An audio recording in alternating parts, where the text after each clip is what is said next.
Welcome to another edition of the Dementia Care Partner Talk Show. Now, here's dementia care expert Teepa Snow and your host, Greg Phelps. Hello and welcome to the Dementia Care Partners podcast, brought to you by Tover, the creators of the Tover Table. The Tover Table, which means magic table in Dutch, is an award-winning dementia care tool. It projects interactive serious games that are scientifically proven to improve the quality of life and support caregivers in providing person-centered care. Tover, the power of purposeful play. I'm your host, Greg Phelps, along with Teepa Snow. And Teepa, we've had a request for more information on COVID and dementia, veterans and dementia and pre-existing mental health conditions. I mean, these are separate topics themselves, but we're going to have to do sort of an overview on them. So let's tackle COVID and dementia. Obviously, anything that affects dementia is not going to help the situation. Somebody didn't get COVID and get better. Right. So what we do know is that there's two ways of looking at this, Greg. So the person already had dementia and they developed COVID. So that's, or there's, I guess, three now that I'm thinking about it.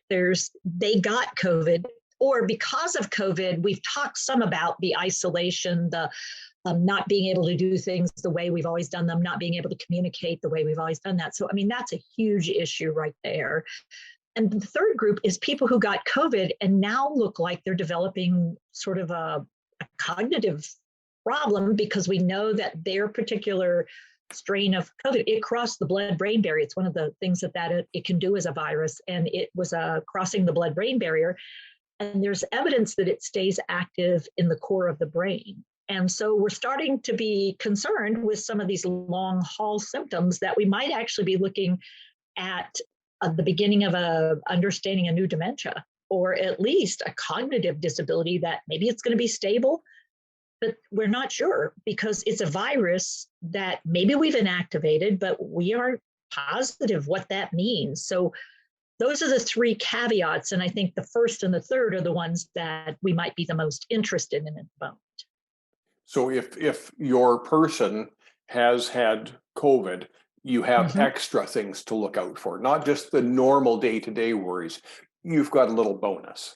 You've got a little bonus. And some of the, post-COVID phenomena are fatigue, apathy, problems with orientation to time, place, situation, sequencing issues, difficulty with details, and frankly, sensory changes that are taking a long time, if ever, to come back to baseline, like smell and taste.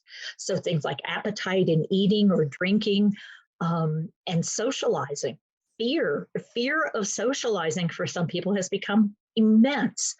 And so that's actually very, very real. And that's for people, whether they had dementia before they developed their COVID or not.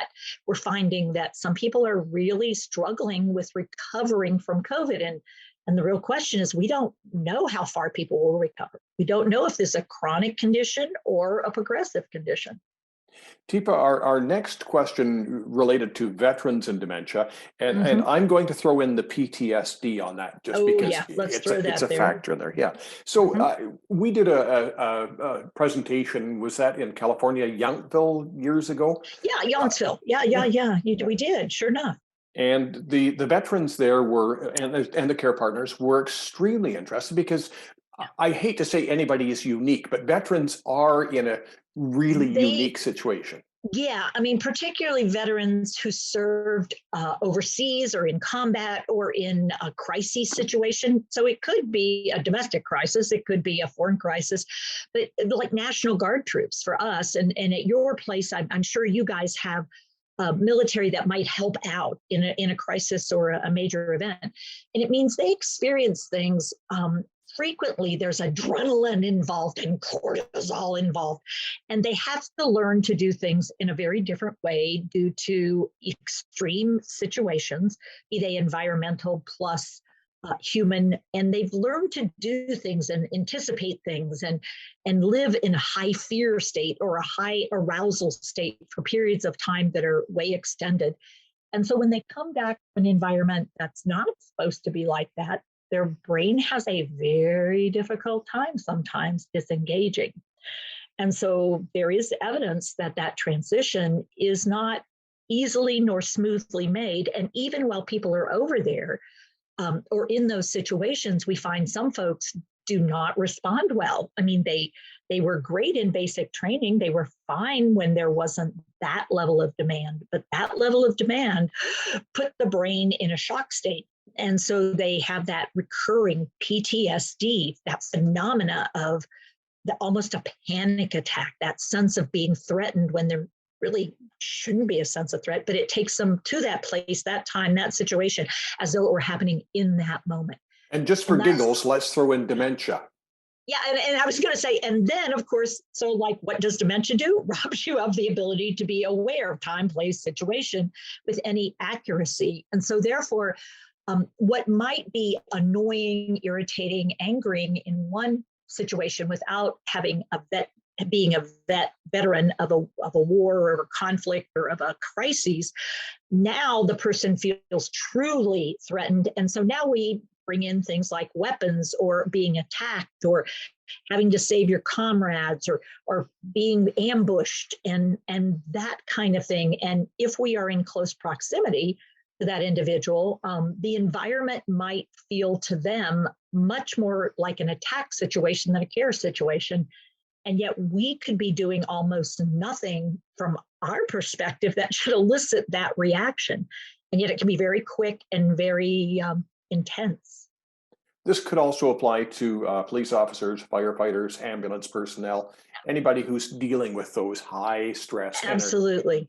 Yeah, or people who live in very intense situations. And so that's one of the reasons that we've got to be particularly tuned in, I think, for people of color, women who've been abused, men who've been abused or are abusers. I think, there's lots of situations in which a life circumstance over a period of time causes changes in a brain that we really need to be really tuned into in a very different way, because they're veterans of whatever we want to call it.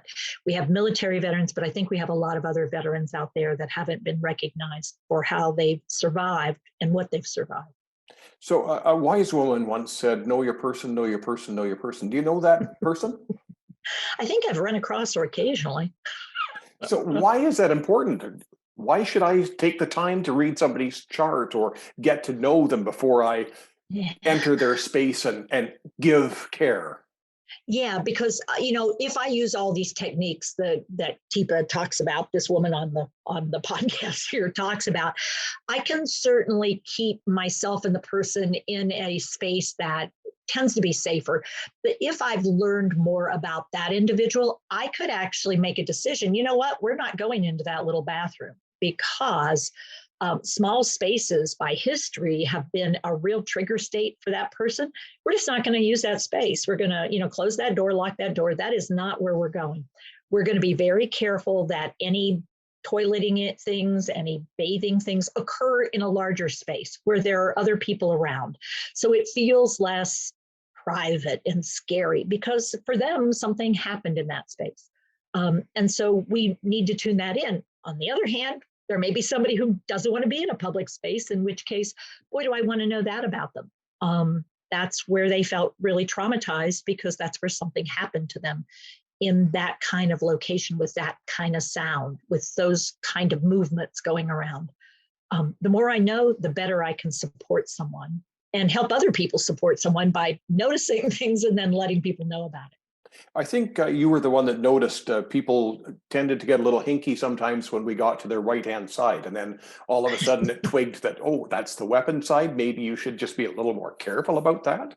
Yeah. And when we're on the shield side, I got to be prepared for that shield to come out and whack me away because that's how I'm going to, shield on that side and do weapon on this side. So let's be very aware of what's going on with that hand, with that side of the body, and get permission and then sustain contact or back up a little bit so the person knows that you're not trying to do something and keep them from being able to use their hand effectively as a weapon or with a tool.